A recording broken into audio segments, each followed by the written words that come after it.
എനിക്ക് അങ്ങനെ ഫീൽ ചെയ്യാറുണ്ട്. ലാത്രിയ, ദൂലിയ, ഹൈപ്പർ ദൂലിയ.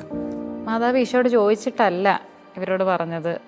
അറിഞ്ഞുകൊണ്ട് കണ്ണും പൂട്ടി അങ്ങ് വിശ്വസിക്കുകയാണ്, എൻ്റെ കർത്താവ് നല്ലതേ ചെയ്യത്തുള്ളൂ. സഹനങ്ങൾക്കൊക്കെ എത്രത്തോളം പ്രാധാന്യമുണ്ട് അച്ഛാ. തന്നിട്ടുണ്ട്. ഇല്ലെങ്കിൽ ആതിര നമുക്കൊക്കെ ഒരു 100 തവണ ആത്മഹത്യ ചെയ്യാനുള്ള റീസൺസ് ഇല്ല. നിങ്ങൾ എന്തിനാണ് മാതാവിന് ഇത്ര റെലവൻസ് കൊടുക്കുന്നത്? നിങ്ങൾ ഈശോയെ മാത്രം സ്നേഹിച്ചാൽ പോരെ?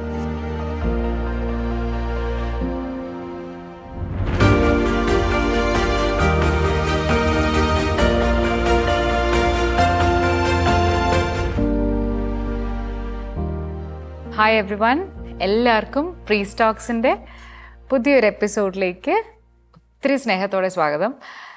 പരിശുദ്ധ അമ്മേനെ പറ്റി ഓർക്കുമ്പോൾ എനിക്ക് എൻ്റെ അമ്മയെ ഓർമ്മ വരുന്നത്. എനിക്ക് ഏറ്റവും അറ്റാച്ച്മെൻ്റ് ഉള്ളതും എൻ്റെ അമ്മയോടാണ്. എനിക്കറിയാം, എന്നെ കണ്ടുകൊണ്ടിരിക്കുന്ന ആരോട് ചോദിച്ചാലും, അല്ലെങ്കിൽ മെജോറിറ്റി ആൾക്കാരോട് ചോദിച്ചാലും, അമ്മമാരോടുള്ള ഇഷ്ടം നമുക്ക് എന്നും ഭയങ്കര ഇങ്ങനെ പ്രിയപ്പെട്ടതാണ്. പരിശുദ്ധ അമ്മയോടുള്ള അറ്റാച്ച്മെൻറ്റും കുറേ പേർക്കൊക്കെ അങ്ങനെ തന്നെയാണ്. ഈശോയോടാണോ അമ്മയോടാണോ ഇഷ്ടം എന്ന് ചോദിച്ചാൽ പോലും അതിനെ ഡിഫറൻഷിയേറ്റ് ചെയ്ത് പറയാൻ ചിലപ്പം ചിലർക്കൊക്കെ പാടായിരിക്കും അല്ലേ. ഇന്ന് മാതാവിൻ്റെ സ്വർഗാരോപണ തിരുനാൾ ആഘോഷിക്കുന്ന ഈ ദിവസം നമുക്ക് നമ്മുടെ അമ്മയെ പറ്റി കുറച്ച് സംസാരിക്കാം. നമ്മുടെ കൂടെ ജിൻസച്ചനുണ്ട്. അച്ഛാ, welcome back. Thank you so much. Thank you അച്ഛാ. പരിശുദ്ധ അമ്മയെ പറ്റി പറയുമ്പോഴേ നമ്മളോട് തിരുസഭ പറയുന്നത് പരിശുദ്ധ അമ്മയെ വണങ്ങണം, ഈശോയെ ആരാധിക്കണം എന്ന്. പക്ഷേ ഞാൻ മാതാവിൻ്റെ പേരുകാരിയാണ്. എനിക്കൊരു പേഴ്സണൽ അറ്റാച്ച്മെൻറ്റ് എപ്പോഴും മാതാവിനോടുണ്ട്. അതുകൊണ്ട് തന്നെ എൻ്റെ വിഷമങ്ങളും എൻ്റെ സങ്കടങ്ങളും ഒക്കെ ആദ്യം പറയാൻ തോന്നുന്നത് മാതാവിനോടാണ്. ചിലപ്പോൾ ഒക്കെ ഈശോയെക്കാളും അങ്ങ് മാതാവിനെ സ്നേഹിച്ചു പോകുന്നുണ്ടോ എന്ന് തോന്നുന്നുണ്ട്. അപ്പോൾ ഈ വണക്കവും ആരാധനയും തമ്മിൽ ഒരു ഭയങ്കരമായ വ്യത്യാസം നമുക്കുണ്ടോ ശരിക്കും? എന്നുവെച്ചാൽ ആൾക്കാർക്ക് ഇത് രണ്ടും ഒന്നുപോലെയല്ലേ ഫീൽ ചെയ്യാറ്? പിന്നെ നമുക്കിന്നൊരു വലിയ അനുഗ്രഹത്തിൻ്റെ ദിവസമാണ്. അപ്പം പരിശുദ്ധ അമ്മയെക്കുറിച്ചൊക്കെ നമുക്ക് സംസാരിക്കാൻ പറ്റുമ്പം സ്വർഗം മുഴുവൻ നമ്മളെ ഓർത്ത് സന്തോഷിക്കുന്നു. അമ്മ നമ്മുടെ കൂടെയുണ്ടെന്നുള്ള ആ ഒരു വലിയ വലിയ ബോധ്യത്തിൽ തന്നെ നമുക്കായിരിക്കാം. പരിശുദ്ധ അമ്മയെ ഇപ്പം അതിൽ പറഞ്ഞതുപോലെ നമുക്ക് ഭയങ്കര ഒരു അറ്റാച്ച്മെൻറ്റ് പരിശുദ്ധ അമ്മയായിട്ടുണ്ട്. ഈശോ അതിൽ സങ്കടപ്പെടുന്നില്ല എന്നുള്ളതാണ് വലിയൊരു കാര്യം. നമുക്കിപ്പോൾ ഒരു പ്രശ്നം വന്നാൽ ആദ്യം ഒന്ന് അമ്മയോട് പറയുന്നത് എന്തുകൊണ്ടും കുറച്ചുകൂടെ ഹെൽപ്ഫുൾ ആയിരിക്കും എന്ന് എനിക്ക് തോന്നുന്നത്. എനിക്ക് അങ്ങനെ ഫീൽ ചെയ്യാറുണ്ട്. കാര്യം നമുക്കിങ്ങനെ പാട്ടിനകത്തൊക്കെ പറയുന്നതല്ലേ, അമ്മയിലൂടെ ഈശോയിലേക്ക്, മാതാവിനോട് പറഞ്ഞാൽ മാതാവ് ആ കാര്യം ഈശോയോട് പറയുമ്പം ഏറ്റവും കൂടുതൽ അങ്ങനെ കേട്ട് പരിചയമുള്ള ആ ഒരു കാര്യം അത് തന്നെയാണല്ലോ. ഒത്തിരി കേട്ടല്ലേ കാനായിലെ കല്യാണം വരുന്നത്. അവരാ പ്രശ്നം ഈശോയോട് ഡയറക്റ്റ് സംസാരിക്കായിരുന്നു അല്ലേ, ഞങ്ങളുടെ വീഞ്ഞ് തീർന്നു പോയി എന്നുള്ളത്. പക്ഷെ അവർ എന്തോ മാതാവ് അത് അറിഞ്ഞു എന്നുള്ളതാണ്. അവരിപ്പോൾ പോയി പറഞ്ഞില്ലെങ്കിലും അവരുടെ വീഞ്ഞ് തീർന്നു പോയി എന്ന് മറിയം അറിഞ്ഞു. ചിലപ്പോൾ നമ്മുടെ കുഞ്ഞുങ്ങളെക്കുറിച്ചൊക്കെ ഈ അമ്മയ്ക്ക് അങ്ങനെ ഒരു ബോധ്യം ഉണ്ടായിരിക്കും. ഇവൻ ഓക്കെ അല്ല, ഇവളോക്കെ അല്ല, ഇവന് എന്തോ ആവശ്യമുണ്ട്, ഇവർക്ക് ആവശ്യമുണ്ടെന്നൊക്കെ അറിയാവുന്ന മാതാവ് ഈശോയോട് സംസാരിക്കും. നമുക്ക് പോയിട്ട് മാതാവിനോട് പറയുകയും ചെയ്യാം. അങ്ങനെ ഒരു അമ്മയുടെ അറ്റാച്ച്മെൻറ്റ് പരിശുദ്ധ അമ്മയോട് തന്നെ നമുക്കുള്ളത് നല്ലതാണ്. ഈശോയുമായിട്ട് കൂടുതൽ അടുക്കാനേ മാതാവ് തന്നെ നമ്മളെ പിടിച്ച് അടുപ്പിച്ചോളും. അതിൽ ഒത്തിരി നല്ലതാണ് നമ്മുടെ ഒരു ആത്മീയ ജീവിതത്തിൽ. പിന്നെ ഈ വണക്കവും ആരാധനയൊക്കെ നമ്മളിതിനെക്കുറിച്ചുള്ള ഒത്തിരി പഠനങ്ങളും ഒക്കെ സഭ ആവശ്യത്തിനനുസരിച്ച് നമുക്ക് തന്നിട്ടുണ്ട്. നമ്മളതൊക്കെ എടുത്ത് കൃത്യമായിട്ട് വായിക്കുകയും കൃത്യമായ മതബോധനം നമുക്ക് ലഭിക്കുകയും ചെയ്താൽ ആ കൺഫ്യൂഷൻ കൃത്യമായിട്ട് ഒഴിവാകും.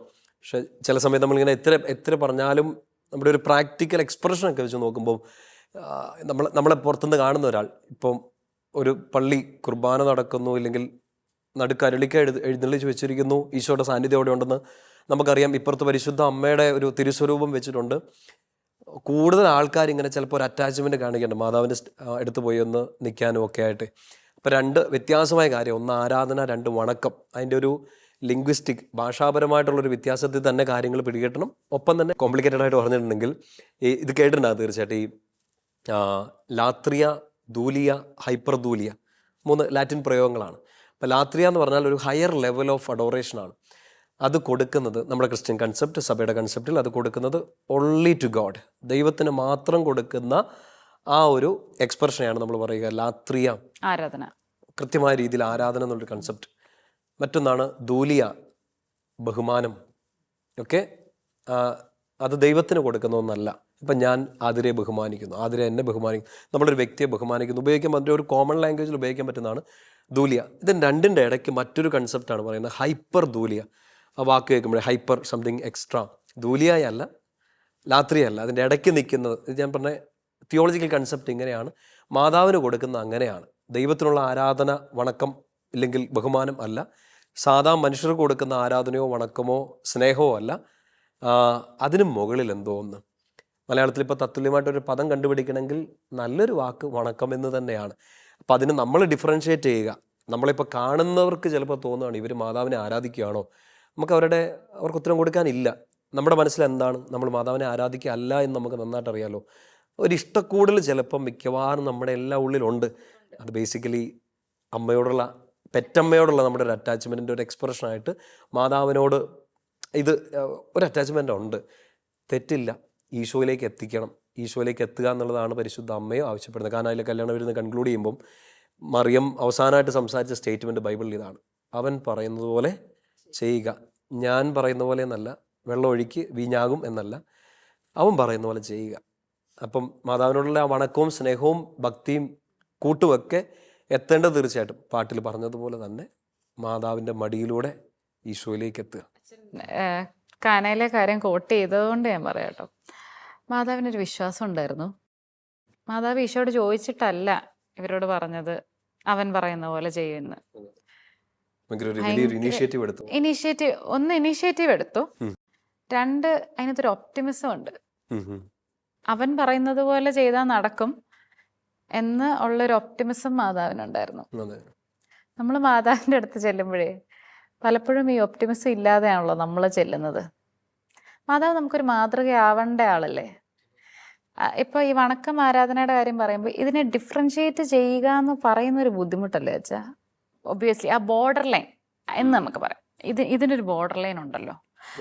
നമ്മുടെ ആരാധന എവിടെ വരെ നിൽക്കുന്നു, അല്ലെങ്കിൽ നമ്മുടെ വണക്കം ഏത് ലെവലിൽ വരെ നിൽക്കുന്നു എന്നുള്ളത് ഒരു സാധാരണ ആൾക്ക് എനിക്കതിനെപ്പറ്റി ആ ബോർഡർ ലൈൻ നിശ്ചയിക്കാൻ അറിയാവോ എന്ന് ചോദിച്ചാൽ എനിക്കറിയത്തില്ല. സിമ്പിളായിട്ട് ഇങ്ങനെ ചിന്തിച്ചാൽ നമ്മുടെ പ്രാർത്ഥനകൾ ടോട്ടലി എടുക്കുക. മാതാവിനോട് എന്നുള്ള പ്രാർത്ഥന ബേസിക്കലി ഇപ്പോൾ നമ്മുടെ ഓർമ്മയുള്ള രണ്ടെണ്ണമായിരിക്കും. ഒന്ന് നിത്യസായ മാതാവിനോടുള്ള നൊവേന, ഇപ്പോൾ കൂടുതൽ ആളുകൾ ചെല്ലുന്ന ഒരു നൊവേന. രണ്ടല്ല കൂടുതലും ഉള്ളത് ജപമാല. ശരിക്കും പറഞ്ഞാൽ ബാക്കി ഒത്തിരി നൊവേനകൾ, പല സ്ഥലങ്ങൾ, പരിശുദ്ധ അമ്മയുടെ പ്രത്യക്ഷീകരണമൊക്കെ ഓരോ സ്ഥലത്തും അതിൻ്റെ പ്രാർത്ഥനകളുടെ രീതികളുണ്ട്. പക്ഷേ സഭയുടെ നമുക്ക് പരിചയപ്പെട്ട സിസ്റ്റത്തിലെ പ്രാർത്ഥനാ രീതികൾ വെച്ച് നോക്കിയിട്ടുണ്ടെങ്കിൽ ഏറ്റവും കൂടുതൽ പ്രാർത്ഥന ദൈവത്തോട് അഡ്രസ്സ് ചെയ്യുന്നതാണോ അതോ മാതാവിനോട് അഡ്രസ്സ് ചെയ്യുന്നതാണോ? ദൈവത്തോട് തന്നെയാണല്ലോ. ഏറ്റവും വലിയ ആരാധന വിശുദ്ധ കുർബാന. അതിനകത്ത് എത്ര തവണയുണ്ട് മാതാവിനെ ഓർക്കുന്നേ? ഇത്രയും തവണയല്ലേ ഉള്ളൂ മാതാവിൻ്റെ പേരെടുത്ത് പറയുന്നത്. ശരിക്കും ഒരു സിംഹഭാഗം ആരാധനയും ശരിക്കും ആരാധന ആസച്ച് കൊടുക്കുന്ന ദൈവത്തിന് മാത്രമാണ്. ഇതിനിടയ്ക്ക് പരിശുദ്ധ അമ്മയുടെ ഒരു സ്പെഷ്യാലിറ്റി, ഒരു സ്പെഷ്യൽ പ്ലേസ് വളരെ പ്രധാനപ്പെട്ടതായതുകൊണ്ട് മാതാവിനെ എടുത്തെടുത്ത് പറയുന്നു. ആകെ ഒറ്റ പ്രാർത്ഥനയുള്ളൂ മാതാവിനെ കൂടുതൽ ഫോക്കസ് ചെയ്യുന്നത്, അത് ജപമാല. പക്ഷെ അവിടെ ഓർത്ത് നോക്കിയേ, ഈ രഹസ്യങ്ങൾ ആരുടേതാണ്? ഈശോയുടെ ജനനവുമായി ബന്ധപ്പെട്ടും ഈശോയുടെ പരസ്യജീവിതം, ഈശോയുടെ ദുഃഖങ്ങൾ, സഹനങ്ങൾ, ഈശോയുടെ തിരുവുദ്ധാനം, ഈശോയുമായിട്ട് ബന്ധപ്പെട്ട് തന്നെയാണ് ഇതെല്ലാം. നല്ലൊരു എക്സാമ്പിളൊക്കെ എൻ്റെ മനസ്സിൽ എപ്പോഴും തോന്നി, നമ്മുടെ കയ്യിലുള്ള ജപമാല അതൊന്ന് എടുത്ത് കൈ ചുമ്മാ പിടിക്കുമ്പോഴേ 5 രഹസ്യങ്ങളുള്ള ഒരു ജപമാല എടുത്താൽ അതിൻ്റെ അറ്റത്ത് ഈ കുരിശ് ഹാങ് ചെയ്യണുണ്ട്. എവിടെ നിന്നാണ് ശരിക്കും തുടങ്ങുന്നത്? ഇന്നിപ്പോൾ ജപമാല എല്ലിയാൽ ലെഫ്റ്റ് സൈഡിൽ നിന്നാണോ റൈറ്റ് സൈഡിൽ നിന്നാണോ തുടങ്ങുന്നത്? നമ്മൾ നോക്കില്ല. എനിക്കറിയാം ഇതൊരു മണ്ടത്തരമാണെന്നറിയാം, പക്ഷേ നമ്മളത് നോക്കില്ലല്ലോ. അറ്റ് ദി എൻഡ് എവിടെ ഇത് എത്തിച്ചേരുന്നത്? തുടങ്ങുന്നത് കുരിശയിലാണ്, എൻഡ് ചെയ്യുന്നതും കുരിശയിലാണ് അല്ലേ? 5 രഹസ്യങ്ങൾ ഇന്ന് എന്ത് ചെല്ലിയാലും തുടങ്ങുന്നത് ഈശോയിൽ, അവസാനിക്കുന്നതും ഈശോയിൽ. അങ്ങനെ ചിന്തിച്ചാൽ മതി. മാതാവിന് നമ്മളെ ബോർഡർ ലൈൻ ഇല്ല ഇതിനകത്ത്. പക്ഷെ നമ്മൾ എക്സ്പ്രസ് ചെയ്യുന്നത് നമ്മളാണല്ലോ. നമുക്കറിയാലോ ആരാധന പോകുന്നില്ല, നമ്മൾ ആരും അത് ചെയ്യുന്നില്ല എന്ന് തന്നെയാണ്. പിന്നെ മുമ്പേ ചോദിച്ച കാനായിലെ കല്യാണം വരുന്നില്ല മാതാവിൻ്റെ ഒരു വിശ്വാസം, ഇതൊരു നമുക്ക് ചിന്തിക്കുമ്പോൾ തന്നെ എന്തൊരു ബ്യൂട്ടിഫുൾ പോയിന്റാണ്.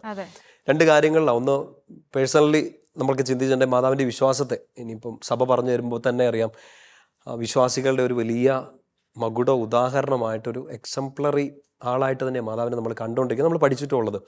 അതിനുള്ള ഏറ്റവും വലിയ കാര്യം ഇത് ഈശോ നടത്തി തരും എന്നുള്ള കാനായിലെ കല്യാണം വരുന്നൊരു വിശ്വാസമല്ല. അതിനേക്കാൾ മുമ്പ് ദൈവത്തിൻ്റെ ദാസിയാണ് ഞാൻ, നിൻ്റെ ഇഷ്ടം എന്നിൽ നടക്കട്ടെ എന്ന് പറയുമ്പോൾ ഒരു വിശ്വാസമുണ്ട്. That means he will do the best things for me. മംഗളവാർത്തയുടെ എപ്പിസോഡിൽ ഇത് നമ്മുടെ ലൈഫിൽ സംഭവിക്കുന്നതാണ്. നമ്മുടെ പ്രാക്ടിക്കൽ ലൈഫിലെ സങ്കടങ്ങളോ ചലഞ്ചസുമായിട്ടൊക്കെ ചേർത്ത് ചിന്തിച്ചാൽ മനസ്സിലാവും. നമുക്ക് ചോദിക്കും എങ്ങനെ സംഭവിക്കും, ഇല്ല ഇതിനി എന്ന് സംഭവിക്കും. അവിടെ ഒരു കണ്ണും പൂട്ടിയുള്ളൊരു വിശ്വാസമുണ്ട്. ബ്ലൈൻഡ് ഫെയ്ത്ത് അല്ല, V voluntarily become blind.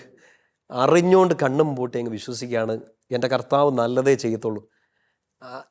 I am here, നിൻ്റെ ഇഷ്ടം പോലെ നടക്കട്ടെ എന്ന് പറഞ്ഞു. അതൊരു പെസിമിസം അല്ല, എന്തേലുമൊക്കെ ആയിക്കോട്ടെ കർത്താവേ എന്നല്ല, നിൻ്റെ ഇഷ്ടം നല്ലതാണ്, അത് നടക്കട്ടെ. കാനായിലെ കല്യാണ വിരുന്നിലും അതിൻ്റെ മറ്റൊരു എക്സ്പ്രഷനാണ്, എന്നാ സംഭവിക്കാൻ പോകുന്നത് എനിക്ക് അറിഞ്ഞൂടാ, but something good is going to happen. അവൻ പറഞ്ഞത് നല്ലതായിരിക്കും, അവൻ പറഞ്ഞനുസരിച്ച് നല്ലതായിരിക്കും. ആ വിശ്വാസത്തിലേക്ക് നമ്മൾ വളരണം. ഒന്ന്, ഈശോ എനിക്ക് വേണ്ടി നല്ലതേ ചെയ്യുള്ളൂ. ഇപ്പം ചിലപ്പോൾ മേ ബി ഗോയിങ് ത്രൂ ഭയങ്കര ടർമോയിലായിരിക്കും, തീ പൊള്ളിക്കൊണ്ടിരിക്കുന്ന സമയമായിരിക്കും, പിടിച്ചു നിൽക്കാൻ പറ്റാതെ കാൽച്ചോട്ടിലെ അവസാനത്തെ മണൽത്തരി പോലെ ഒലിച്ചു പോകുന്ന സമയം, ഒരു പിടിവള്ളിയും കിട്ടാത്ത സമയമായിരിക്കും. ഒരു കംപ്ലീറ്റ് ട്രസ്റ്റ്, കണ്ണും പൂട്ടിയുള്ളൊരു വിശ്വാസം വേണം. നിൻ്റെ ദാസി, നിൻ്റെ ദാസൻ, നിൻ്റെ ഇഷ്ടം നടക്കട്ടെ, ആൻഡ് ആ പ്ലാൻ ബെസ്റ്റ് ആയിരിക്കും എന്നുള്ള ഒരു എക്സ്ട്രാ ലെവൽ ഓഫ് ഒപ്റ്റിമിസം. മാതാവ് അങ്ങനെയാണെന്ന് തോന്നുന്നു എനിക്ക് നമ്മുടെയൊക്കെ വിശ്വാസയുഗത്തിന് മുമ്പിലൊരു വെളിച്ചമായിട്ട് നിൽക്കുന്നേ. മാതാവിൻ്റെ ലൈഫിൽ സംഭവിച്ചിട്ടുള്ള കാര്യങ്ങൾ എടുത്ത് നോക്കുവാണെങ്കിൽ, ഞാൻ ആസ് എ വിമൻ എന്ന് ഞാൻ പറയാം, 16 വയസ്സൊക്കെ ഉള്ളപ്പോഴായിരിക്കും മാതാവ് കല്യാണം കഴിച്ചത്. 13 മുതലുള്ള പ്രായം. Okay, which is very young അല്ലേ അന്ന്. ഇന്നും അത് ഭയങ്കര യങ്, ഇന്ന് ടു യങ്. യെസ്. അപ്പോൾ ആ പ്രായത്തിൽ കല്യാണം ഉറപ്പിച്ചിരിക്കുന്നു, പ്രശ്നങ്ങളൊക്കെ ഉണ്ടാവുന്നു, പരിശുദ്ധാത്മാവ് ഗർഭിണിയാന്ന് പറയും, മാലാക വന്ന് പറയുന്നു. അത് ഉൾക്കൊള്ളാൻ തന്നെ എനിക്ക് ഇന്ന് ആലോചിക്കുമ്പോൾ പേടിയാവുക. 13 വയസ്സിൽ അല്ലെങ്കിൽ ആ ഒരു പ്രായത്തിൽ ഇതെല്ലാം കഴിഞ്ഞിട്ട് ഗർഭിണിയായി. ഒറ്റ വരിയിലാണ് ബൈബിളിൽ എഴുതിയിരിക്കുന്നത്, ഗർഭിണിയായ മറിയത്തോടൊപ്പം യോസേപ്പിതാവ് ഒരു സ്ഥലത്ത് നിന്ന് അടുത്ത സ്ഥലത്തേക്ക് പോയി. അതൊരു ഭീകരമായ അന്തരീക്ഷ. ഇന്ന് നിറവേറുമായിട്ട് നമുക്കൊരു പക്ഷേ കാറ് കയറാൻ പാടാം, കാറിൽ യാത്ര ചെയ്യാൻ പാടാം, ഒരു കുഴി ചാടുമ്പോൾ നമുക്ക് പേടിയാണ്. അങ്ങനെയുള്ളൊരു സാഹചര്യത്തിൽ മാതാവ് തരണം ചെയ്ത കുറേ ഹേർഡിൽസ് ഉണ്ട്. അവിടം തൊട്ട് ഇങ്ങോട്ട് അവസാനം സ്വന്തം മകൻ കുരിശേ കിടന്ന് ഒരു ആക്സിഡന്റ് വന്ന് മക്കള് മരിക്കുന്നത് കാണാൻ നമ്മളെ കൊണ്ട് സാധിക്കത്തില്ല. ഭയങ്കര പെയിൻഫുൾ. നമ്മൾ ജീവിച്ചിരിക്കുന്ന സമയത്ത് മക്കള് മരിക്കാന്ന് പറയുന്നതായിരിക്കും ഒരുപക്ഷെ നമുക്ക് ഒരിക്കലും സഹിക്കാൻ പറ്റാത്ത കാര്യം. അങ്ങനെയുള്ളൊരു ഒരു സിനാരിയോ ഇന്ന് എൻ്റെ മകനെ കുരിശെ തറച്ചു കൊല്ലുന്നു, അതും ആൾക്കാർ വേദനിപ്പിക്കാവുന്നതിൻ്റെ അങ്ങേയറ്റം വേദനിപ്പിച്ചു കൊല്ലുന്നു. മാതാവ് കടന്നുപോയിട്ടുള്ള സഹനം എന്ന് പറയുന്നത് എനിക്ക് തോന്നുന്നു ചിലപ്പോൾ ഈശോയുടെ സഹനം ഇസ് വെരി മച്ച് ക്രൂഷ്യൽ. പക്ഷെ മാനസികമായിട്ട് മാതാവ് അനുഭവിച്ചു പോയിട്ടുള്ള സഹനം എന്ന് പറയുന്നത് ഭയങ്കര ഭയങ്കര വലുതാണ്. ഈ സഹനങ്ങളൊക്കെ മാതാവിന് ഒരുപക്ഷെ അറിയുമായിരുന്നിരിക്കില്ലേ എനിക്ക് സഹനങ്ങൾ വരും. പക്ഷെ അന്നേരം ആ കോൾ ഏറ്റെടുക്കുക എന്ന് പറയുന്നതാണ് എൻ്റെ ഒരു കൺസെപ്റ്റിൽ മാതാവ് ചെയ്ത ഏറ്റവും വലിയ കറേജിയസ് ആയിട്ടുള്ള കാര്യം എന്ന് പറയും. ഇന്ന് എനിക്ക് ചെയ്യാൻ പറ്റത്തില്ല, ഞാൻ അങ്ങനെ ഒരു തീരുമാനം എടുക്കത്തില്ല. അങ്ങനെ എത്ര പേര് തീരുമാനം എടുക്കുമെന്ന് എനിക്കറിയത്തില്ല. അങ്ങനെയുള്ളൊരു ലോകത്ത് ജീവിക്കുമ്പോൾ സഹനങ്ങൾക്കൊക്കെ എത്രത്തോളം പ്രാധാന്യമുണ്ട് അച്ഛാ. എന്നുവെച്ചാൽ ഞാനിന്നൊരു സഹനം വരുമ്പം കൈവിട്ട് പോകാനുള്ള സാധ്യതയാണ് കൂടുതൽ. നമുക്ക് സൂയിസൈഡ് ടെൻഡൻസി കൂടുന്നു, ഡിപ്രഷൻ വരുന്നു, ആങ്സൈറ്റി വരുന്നു, ഒക്കെ കൂടിക്കൊണ്ടിരിക്കുക. പക്ഷെ നമ്മൾ ഇവരെയൊക്കെ ആയിട്ട് മാതാവിനെയൊക്കെ ആയിട്ടൊന്ന് കമ്പയർ ചെയ്യുമ്പോഴേ എന്തുകൊണ്ടായിരിക്കും നമുക്കിന്ന് അങ്ങനെയൊന്നും ചെയ്യാൻ പറ്റാത്ത, അല്ലെങ്കിൽ പ്രാർത്ഥിക്കുന്നുണ്ട് അല്ലേ, കുറേ പേരെങ്കിലും പ്രാർത്ഥിക്കുന്നുണ്ട്, പക്ഷെ പ്രാർത്ഥിച്ചാൽ പോലും നമുക്ക് അത്രയൊന്നും വിത്ത്സ്റ്റാൻഡ് ചെയ്യാൻ പറ്റണില്ല. ഒന്ന് മാതാവിൻ്റെ മുമ്പിൽ വന്ന് ഇപ്പോൾ 13 വയസ്സിൽ നിന്ന് മാത്രമല്ല 15, 18, ഇപ്പോൾ 25 വയസ്സോ 30 വയസ്സുള്ള ഒരു ചെറുപ്പക്കാരുടെ അടുത്ത് വന്നിട്ട് നീ പരിശുദ്ധാത്മാവിൽ ഗർഭസ്ഥയായെന്ന് പറഞ്ഞാൽ ആ പ്രായത്തിൻ്റെ അല്ല, ഈ 30 വയസ്സോ 40 വയസ്സിലോ പോലും സൊസൈറ്റി നല്ല പേഴ്സണലി അവർക്ക് പോലും അക്സെപ്റ്റ് ചെയ്യാൻ പറ്റുന്നതല്ല. മാതാവ് അക്സെപ്റ്റ് ചെയ്തില്ല. ഷി വാസ് വണ്ടറിങ്, അസ്വസ്ഥപ്പെട്ടു എന്ന് തന്നെയാണ് മലയാളം ട്രാൻസ്ലേഷനിൽ ഇങ്ങനെ കൊടുത്തേക്കുന്നത്. നമ്മുടെ പഴയ POC ബൈബിൾ അസ്വസ്ഥപ്പെട്ടു എന്ന് തന്നെയാണ്. ഇങ്ങനൊരു വാർത്ത കേട്ടാൽ നമ്മൾ അസ്വസ്ഥപ്പെടുക തന്നെ ചെയ്യും. അസ്വസ്ഥപ്പെടുക മാത്രമല്ല, ചോദ്യം ചെയ്തു ഇതെങ്ങനെ സംഭവിക്കും എന്നുള്ളത്. എല്ലാം പറഞ്ഞപ്പോൾ എന്ത് മനസ്സിലായി ഈ കുഞ്ഞു പെങ്കൊച്ചിനെന്നുള്ളത് നമുക്കറിയില്ല. ബട്ട് അങ്ങനെ ഒന്ന് വിശ്വസിക്കാൻ ഒരു ഡിവൈൻ ഗ്രേസ് ഉണ്ടായി എന്ന് തന്നെ നമ്മൾ കാണുന്നത്. അതുകൊണ്ടാണ് മാലാഖ വന്നിട്ട് ഹെയിൽ ഫുൾ ഓഫ് ഗ്രേസ്, കൃപ നിറഞ്ഞവളെ, ദൈവകൃപ നിറഞ്ഞവളെ എന്ന് പറഞ്ഞ് സ്വസ്തി പാടുന്നത്. ഇങ്ങനെ ഒരു കാര്യത്തെ എനിക്കിത് വിശ്വസിക്കാൻ പറ്റില്ല, ബാക്കി എന്നെ വരാൻ പോകുന്നത് ഒരു പിടിയില്ല. But still I say yes, ദൈവം എനിക്ക് വേണ്ടി നല്ലതേ ഒരുക്കിയിട്ടുള്ളൂ എന്ന് പറയണമെങ്കിൽ അസാമാന്യമായൊരു കൃപ വേണം ഇത് വിശ്വസിക്കാൻ. അങ്ങനെ ഒരു കൃപ മാതാവിനുണ്ടായിരുന്നു. ഒരുപക്ഷെ ഈ ചോദ്യത്തിൻ്റെ ഒരു ഒറ്റ വാക്കിലൊക്കെ പെട്ടെന്ന് പറഞ്ഞാൽ അത്രയും വലിയൊരു കൃപ ചിലപ്പോൾ നമുക്ക് കിട്ടിയിട്ടില്ല. അതുകൊണ്ടായിരിക്കും ഇങ്ങനത്തെ ഒരു സിറ്റുവേഷൻ വന്നാൽ നമുക്ക് ഫേസ് ചെയ്യാൻ പറ്റാത്തത്. ആ ഗ്രേസിന് വേണ്ടി നമുക്ക് ചോദിക്കാം. പൗലോസ്ലിയൊക്കെ ഒത്തിരി സ്ട്രഗിൾ ചെയ്തു. പൗലോസ്ലിയ പറഞ്ഞു, കർത്താവ് ഇത് മാറ്റിത്താ, അത് മാറ്റിത്താ എന്നൊക്കെ പറഞ്ഞു. കർത്താവിൻ്റെ സ്വരം തിരിച്ചു പറയുന്നതാണ്, നിനക്ക് എൻ്റെ കൃപ മതി, മൈ ഗ്രേസ് ഈസ് എനഫ്. എന്തിന്? ഈ പ്രശ്നം മാറാനല്ല, ഇതിനൊന്ന് ഓവർകം ചെയ്യാനുള്ളത്. ശരിക്കും നമുക്ക് പ്രാർത്ഥിക്കേണ്ടത് അതാണ്. ഇപ്പം ഈ സഹനം ഇല്ലാത്തൊരു ലൈഫ് എന്തായാലും ഇല്ല. The moment you are bone, ആ സമയം മുതൽ സഹനത്തിൻ്റെ ഒരു ഘോഷയാത്ര അവിടെ തുടങ്ങിക്കഴിഞ്ഞു. ആ കരച്ചിൽ മുതൽ, ഭൂമിയിൽ കാല് ആദ്യം തൊടുന്ന സമയം മുതൽ അവസാനം ഒരച്ഛൻ വന്നിട്ട് ഇല്ലെങ്കിൽ ആരെങ്കിലും വന്നൊന്ന് പ്രാർത്ഥിച്ച് പൊക്കോളം പറയുന്ന സമയം വരെ സഹനം ഉണ്ടാവും. നമ്മുടെ പ്രശ്നം ഇതിനെ നമ്മൾ എങ്ങനെ വിസ്റ്റാൻഡ് ചെയ്യുന്നു എന്നാണ് ശരിക്കും. അതെ, ഒന്ന് പിടിച്ചു നിൽക്കുകയും ഓവർകം ചെയ്യുന്നേ. നമ്മൾ പലതിനും പിടിച്ചു നിൽക്കുന്നുണ്ട്, നമ്മൾ അറിയാതെ തന്നെ. ഓരോ വേദനയും നമ്മളെ പിന്നെയും സ്ട്രോങ് ആക്കുന്നു എന്നൊക്കെ ആൾക്കാർ പറഞ്ഞ പോലെ it made us what we are. ഈ പെയിൻസ് നമുക്ക് കിട്ടിയ പാമ്പറിങ്ങോ അപ്രീസിയേഷനോ ഒന്നും അല്ല. ഈ ചവിട്ടും തൊഴിയും തെറ്റിദ്ധാരണയും ഈ ഒറ്റുകൊടുക്കലും ഒറ്റപ്പെട്ടു പോയ സമയവും ഒക്കെ ഈ കരച്ചിലിൻ്റെ മൊമെൻ്റ് തന്നെയാണ് നമ്മളെ സ്ട്രോങ് ആക്കിയത്. സ്പിരിച്വലി തിങ്കിങ് പള്ളിയിൽ ഇരുന്നതൊന്നും അല്ല, നന്നായിട്ട് പൊള്ളിയത് തന്നെയാണ് നമ്മളെ നല്ല വിശ്വാസികളാക്കിയത്. എനിക്ക് തോന്നുന്നു അപ്പോൾ കുറേയും കൂടെ ഈശോയിലേക്ക് അടുത്തത് ഇപ്പോഴും എന്നെ പൊതിഞ്ഞു പിടിക്കാൻ ഇങ്ങനെ ഒരു പൊന്നുതമ്പുരാൻ ഉണ്ടെന്ന് ഈ പൊള്ളലിനിടയ്ക്ക് മനസ്സിലാക്കും. ഇപ്പം മാതാവിൻ്റെ ശരിക്കും പറഞ്ഞാൽ ഈ മംഗളവാർത്ത എന്ന് പറയുന്നതൊക്കെ ഒരു കുസൃതി പേരാന്ന് എനിക്ക് തോന്നിയിട്ടുണ്ട്. വാട്ട് മംഗളം അല്ലേ? ആ സമയത്ത് മാത്രമേ ഉള്ളൂ. ഇപ്പം ഇപ്പം നമുക്ക് കേൾക്കുമ്പോൾ ഓക്കെ, ക്രിസ്മസ് കേക്ക്, മംഗളവാർത്ത അടിപൊളി. പക്ഷെ അത് കഴിഞ്ഞിട്ടുള്ള ഈ മുമ്പേ പറഞ്ഞ പോലെ ഈ യാത്ര, ഗർഭിണിയായ ഒരവസ്ഥ, യാത്രകൾ, ഈജിപ്തിലേക്കുള്ള ഒരു സ്ഥലം മാറി, നമുക്കൊക്കെ ഇപ്പോൾ ഒരു വീട്ടിൽ നിന്ന് മാറി നിൽക്കാന്ന് പറഞ്ഞാൽ എന്തൊരു കൺസെപ്റ്റ്, ഇതാ വിഷമമാണ്. അപ്പോൾ അങ്ങനെ ഒരു സിറ്റുവേഷനൊക്കെ ഓവർകം ചെയ്തു. അതിൻ്റെ കൂടെ എൻ്റെ ശിമയോൻ പറയുന്നു, വാള് കടക്കുമെന്ന്, എന്നാന്ന് പോലും പിടിയില്ല. ബട്ട് അതിനു വേണ്ടി ആ കൃപ അവിടെ നിൽക്കുന്നതുകൊണ്ട് തന്നെ എന്ത് വന്നാലും ഫേസ് ചെയ്യാനുള്ള ഒരു ശക്തി ഉണ്ടാകും. But she was sad, question ചെയ്തു, സങ്കടപ്പെട്ടു. മാതാവ് മിണ്ടാണ്ടിരിക്കുമെന്നല്ല, 12-ാം വയസ്സിൽ കൊച്ചിനെ കാണാണ്ട് പോയപ്പോൾ ദൈവഹിതം നടക്കട്ടെ എന്ന് പറഞ്ഞ് വീട്ടിലിരിക്കുകയല്ല, അന്വേഷിച്ചിറങ്ങി, നമ്മളെപ്പോലെയൊക്കെ തന്നെ. 30-ാം വയസ്സിൽ ഈ ചെറുക്കനെക്കുറിച്ച് മോശം കേൾക്കുന്നു. ഈശോയുടെ ഈ ദൈവികതയെക്കുറിച്ചൊന്നും അന്ന് മനസ്സിലാക്കാൻ പറ്റുന്ന സ്ഥിതിയൊക്കെയാണോ അമ്മയ്ക്കെന്ന് എനിക്ക് ഡൗട്ടുണ്ട്. കൊച്ചിനെ കാണുന്നില്ല, കൊച്ചി മോശപ്പെട്ട ആൾക്കാരുടെ കൂടെ നടക്കുന്നു, 30 വയസ്സുള്ള ചെറുപ്പക്കാരെ. ഇപ്പം നമ്മുടെ അമ്മയപ്പ ഒക്കെ എന്നാ ചിന്തിക്കും? മാതാവ് അന്വേഷിച്ച് ചെന്നു, എവിടെയാണ്? പ്രസംഗിച്ചുകൊണ്ടിരിക്കുന്നു. വീട്ടിൽ പോയി കയറി ഇങ്ങോട്ട് ഇറങ്ങി വരാൻ അവരോട് പറയുന്നുണ്ട് ഈശോ. പക്ഷേ അപ്പോഴും എന്തൊക്കെയോ നമ്മുടെ ലാംഗ്വേജ് പറഞ്ഞാൽ ഈശോ തറുതല പറയാണ്, ആരുടെ എൻ്റെ അപ്പനും അമ്മ എന്നൊക്കെ ചോദിക്കുകയാണ്. ഇതൊക്കെ ആ അമ്മ എങ്ങനെ സഹിച്ചു? അല്ലെ, കുരിശിൻ്റെ വഴിയുടെ സഹനം മാത്രമല്ല, ഇനി അതിൻ്റെ എക്സ്ട്രീമാണ് ഈ കുരിശിൻ്റെ വഴിയൊക്കെ. മാതാവിൻ്റെ കുരിശിൻ്റെ വഴി, ഈശോയുടെ കുരിശിൻ്റെ വഴി മാത്രമല്ല, ഇതെല്ലാം നടക്കില്ലേ. നമ്മൾ ഈ 4-ാമത്തെ സ്ഥലത്തിലാണ് വിങ്ങി പൊട്ടുന്ന 2 ഹൃദയവും കവിഞ്ഞൊഴുകുന്ന 4 കണ്ണുമൊക്കെ കാണുന്നത്. ദ ഹോൾ ജേണി ഞാൻ ചിന്തിച്ചിട്ടുണ്ട്. ഇതിനകത്ത് ഏറ്റവും പെയിൻഫുള്ളായ 2 മൊമെൻറ്റ്. ഒന്ന്, ചിന്തിച്ചാൽ തന്നെ ചങ്കടിച്ചു പോകും, നമുക്ക് താങ്ങാൻ പറ്റത്തില്ല അത്രയൊന്നേ. ഈശോയുടെ ദേഹത്തു നിന്ന് ഈ ചോരയും മാംസക്കട്ടയൊക്കെ വീണു എന്നൊക്കെ നമ്മൾ വായിക്കുന്നു. ഈ പുറകെ നടക്കുന്ന മാതാവിൻ്റെ മനസ്സൊന്ന് ഓർത്ത് നോക്കിയേ. അറിയാണ്ട് പോലും ഇത്തേലൊന്ന് ചവിട്ടാതെ നടക്കണം എന്ന് ആഗ്രഹിക്കുന്ന അമ്മയാണെന്ന് ഓർക്കണം. കാഴ്ച കാണുന്ന വേറോനിക്കയോ കൂടെ നിൽക്കുന്ന മറ്റ് സ്ത്രീകളോ ഒന്നും അല്ല. ഇനി അതിൻ്റെ അങ്ങേയറ്റത്തെ മരണസമയത്ത് ഈശോ കുരിശേ കിടന്നുകൊണ്ട് പറയുന്നതിൻ്റെ കുറേ കാര്യങ്ങളിൽ ഒരെണ്ണം, എനിക്ക് ദാഹിക്കുന്നു. വലിയ തിയോളജിയാണ്, ആത്മാക്കൾക്ക് വേണ്ടിയുള്ള ദാഹമൊക്കെ ആയിരിക്കാം. പെറ്റമ്മയ്ക്ക് ആ തിയോളജി മനസ്സിലാവില്ല. പെറ്റമ്മയ്ക്ക് മനസ്സിലാകുന്നത് മരണം കാത്തു കിടക്കുന്ന അവസാന ശ്വാസത്തിന് വേണ്ടി ഇങ്ങനെ പെടാപ്പാട് പെടുന്ന എൻ്റെ കൊച്ചിന് ഒരു തുള്ളി വെള്ളം കൊടുക്കാൻ പോലും എനിക്ക് പറ്റുന്നില്ല എന്നുള്ള ആ ഒരു വിഷമം. ശരിക്കും പറഞ്ഞാൽ ഇത്രയും നമ്മൾ അനുഭവിച്ചിട്ടില്ല, ഇത്രയും നമ്മൾ ചിന്തിക്കാറുമില്ല. അത്ര വിഷമം വന്നിട്ടില്ല നമുക്ക്. ശരിക്കും അങ്ങനെ വിഷമം വരുന്ന ഒരു മൊമെൻറ്റ്, ഇപ്പോൾ പേഴ്സണലി അതിലേക്ക് അങ്ങനെ ഒരു വിഷമം വരുന്ന മൊമെൻറ്റിൽ ഐ ടെൽ യു, മാതാവിനെ ഒന്ന് നോക്കണം. എൻ്റെ അമ്മ എങ്ങനെ ഇതിനെ പിടിച്ചു നിന്നു, അത് ഓർക്കുമ്പോൾ നമ്മുടെ ഉള്ളിലൊരു പവർ കയറും.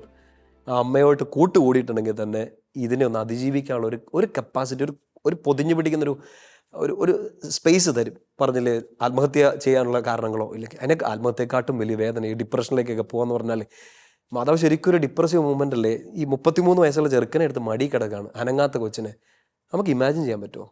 മുമ്പേ പറഞ്ഞ പോലെ ആക്സിഡൻറ്റ് പറ്റിയൊരു കുഞ്ഞിനെ, മരണം വേണ്ട, ആക്സിഡൻറ്റ് പറ്റിയൊരു കുഞ്ഞിനെ, നിങ്ങളുടെ കുഞ്ഞിനെ പോയി ആശുപത്രി കാണുന്ന ഒരു മൊമെൻ്റ് ഓർത്ത് നോക്കി. കമ്പയർ ചെയ്യാൻ പറ്റില്ല. നമ്മൾ അങ്ങനെയൊക്കെ കണ്ടു. ലാസ്റ്റ് ഒരു ഡിപ്രഷനാണ് ഈ കല്ലറയിലൊക്കെ എടുത്ത് വെക്കുന്നത്. She's totally alone.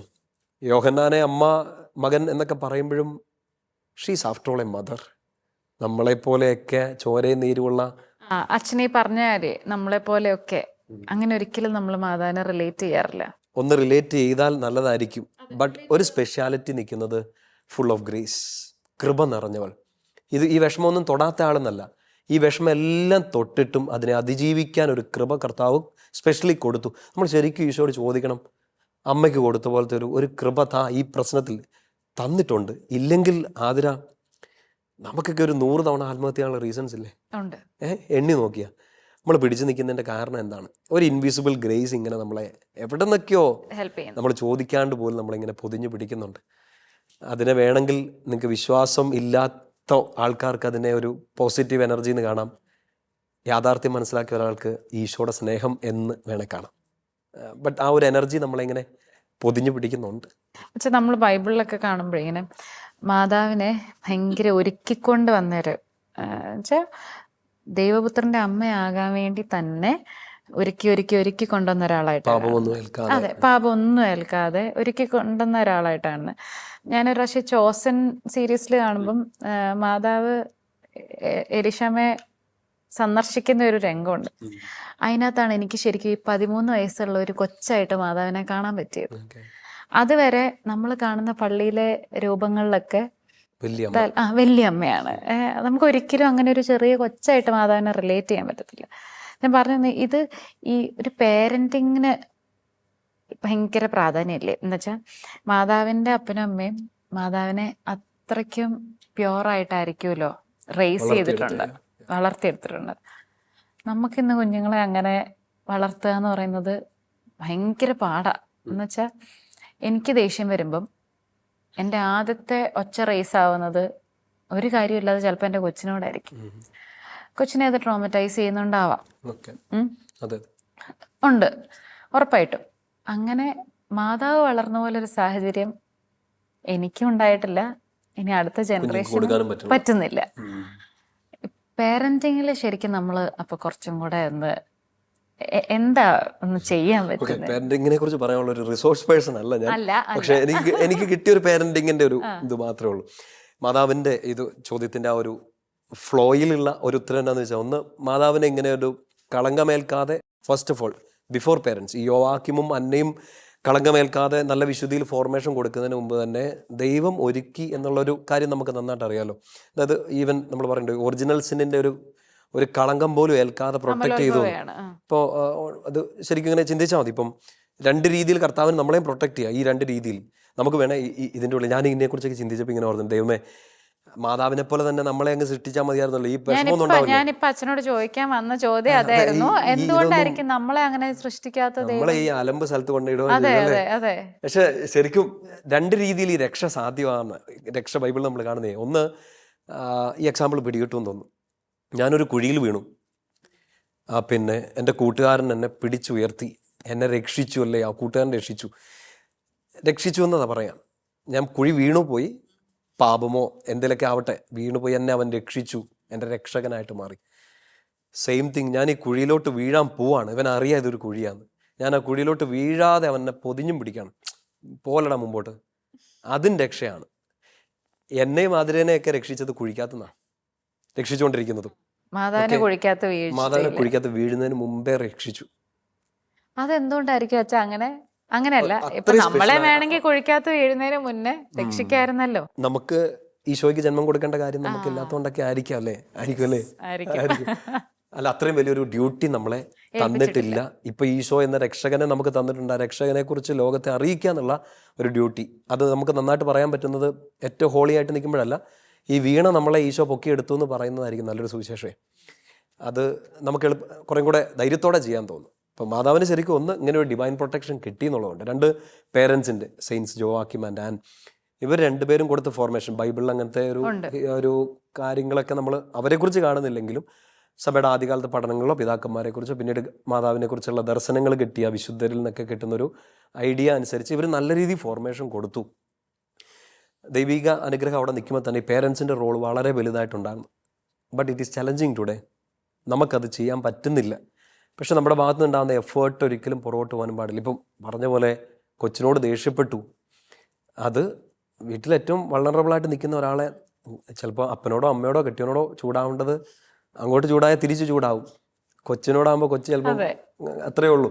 പക്ഷെ അതാ പറഞ്ഞതിൻ്റെ വലിയ സീരിയസ് ആയ ഒരു ഒരു പോയിന്റ് അവിടെ ഈ കുഞ്ഞനുഭവിക്കുന്ന ഒരു വേദനയുണ്ടല്ലോ, നമുക്കത് പിടികിട്ടത്തില്ല. ഇപ്പം കുറേ കഴിയുമ്പോൾ ഇത് റിയാക്ട് ചെയ്ത് തുടങ്ങും.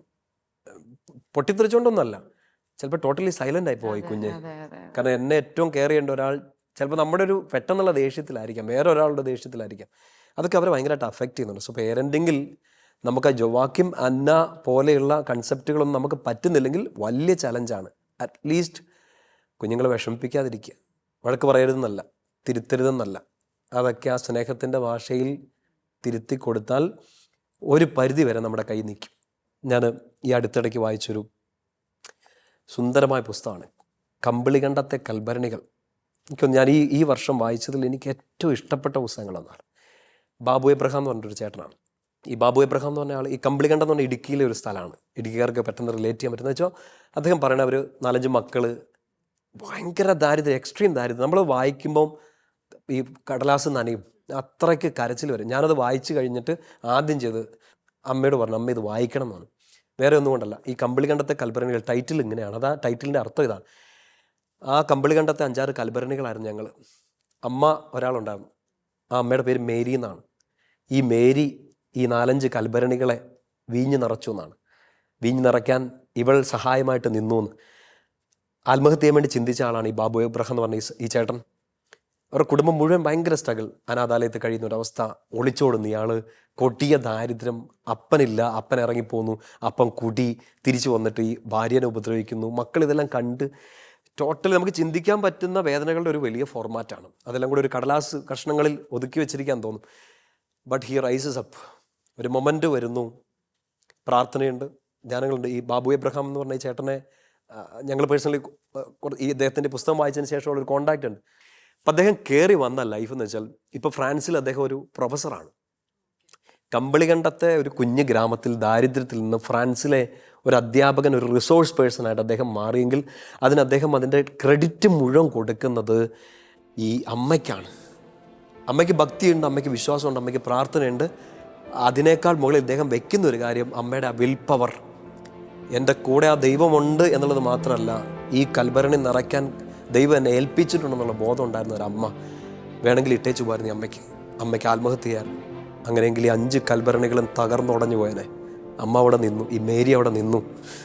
ആ മേരി കാരണം ഈ ബാബു എബ്രഹാം എന്ന് പറഞ്ഞൊരു ആള് നാളെ ഒരുപാട് ആൾക്കാരെ കണ്ണീരണിയിക്കാനല്ല, ആനന്ദം കൊണ്ട് കണ്ണ് തുറപ്പിക്കാൻ പറ്റുന്ന രീതിയിൽ ഒരു പുസ്തകം എഴുതാൻ വേണ്ടിയിട്ട് അയാളെ വളർത്തി. അത് വായിച്ച ഒരു അച്ഛൻ, ആ അച്ഛൻ്റെ അമ്മയ്ക്ക് ഈ പുസ്തകം കൊടുക്കുന്നു. അമ്മ അത് വായിച്ചു തീർത്തിട്ട് കരഞ്ഞുകൊണ്ട് വിളിക്കുന്നു, മോനെ എന്നെക്കുറിച്ച് എഴുതിയിരിക്കുന്നു എന്ന് എൻ്റെ അമ്മ എന്നോട് പറയുന്നു. ഇതിനെല്ലാം ബാക്കി കിടക്കുന്ന ഒരു കാര്യം, ആ അമ്മ അവിടെ ഇല്ലായിരുന്നെങ്കിലേ എന്നാ ചെയ്തേനെ? ഹസ്ബൻഡില്ല, ഒരമ്മ അവിടെ ഉണ്ടായിരുന്നു.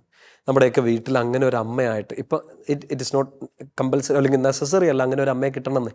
എല്ലാ വീടുകളിലും അതുണ്ടാവില്ല, അപ്പന്മാരങ്ങനെ ഉണ്ടാവില്ല. അവിടെയാണ് നമുക്ക് മാതാവിന് ഒരു വലിയ സ്പേസ് കൊടുക്കേണ്ടത്. ഈശോയെ നോക്കിയതുപോലെ എന്നെ ഒന്ന് നോക്കിയേക്കണേ എന്ന് പറഞ്ഞേക്ക്.